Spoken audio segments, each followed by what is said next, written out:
I just want to thank you so much, Dr. Nadine Burke Harris, for joining us.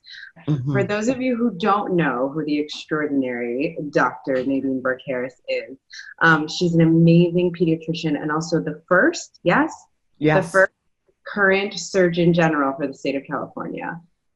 So lots of amazing Black Girl magic happening over there. I'm so happy to have the opportunity to have this conversation with you, and grateful to you for using your voice and your platform to get that message out there and help families be able to kind of ask some of these questions and talk through some of the things that I think we're all worried about. So, talk to me a little bit about social distancing, right? And just the realities Yeah. of what we all should be doing right now to the extent that we can.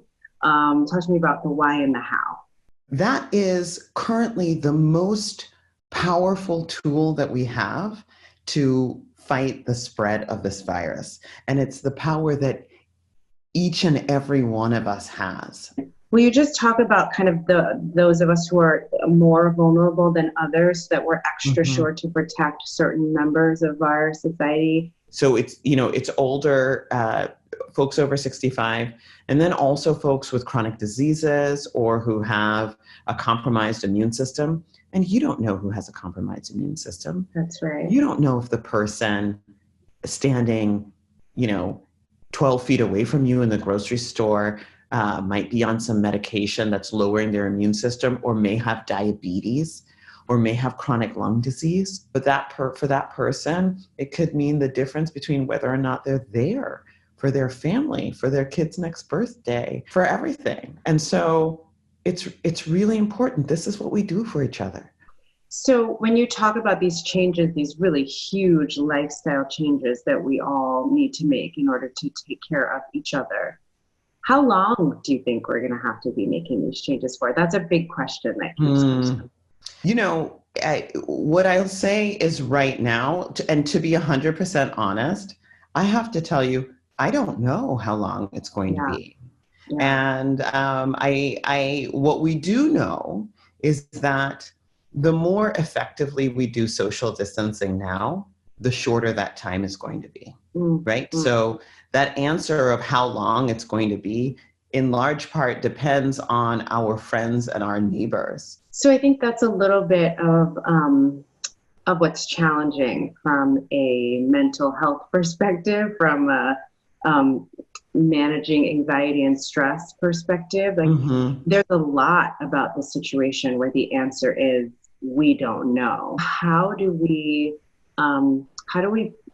begin to manage some of the anxiety around the unknowns? Still keeping a regular routine is really important for so many reasons. Number one, it helps us with predictability, and we know we kind of have a sense of what's coming at each part of the day. But believe it or not, even biologically, our body gets into has regular routines and regular cycles.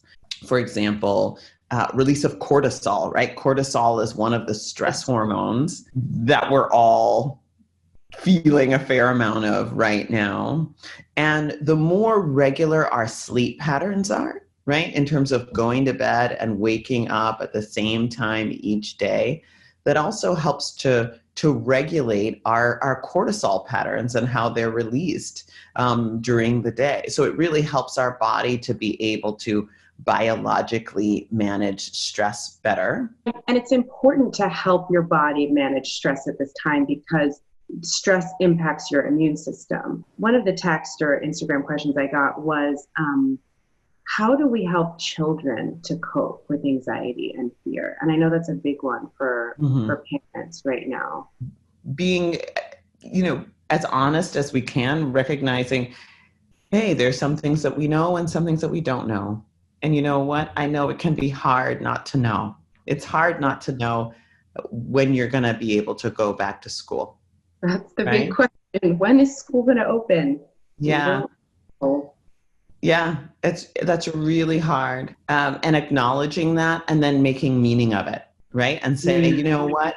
The reason that you can't go to school right now is because When you stay home from school, it actually protects other people from getting sick. So you staying home from school, that's what you're doing to help save lives. And I'm so proud of you. You know, everybody's dealing with stress for different kinds of reasons, right? Like some people have lost work or they're worried about losing work.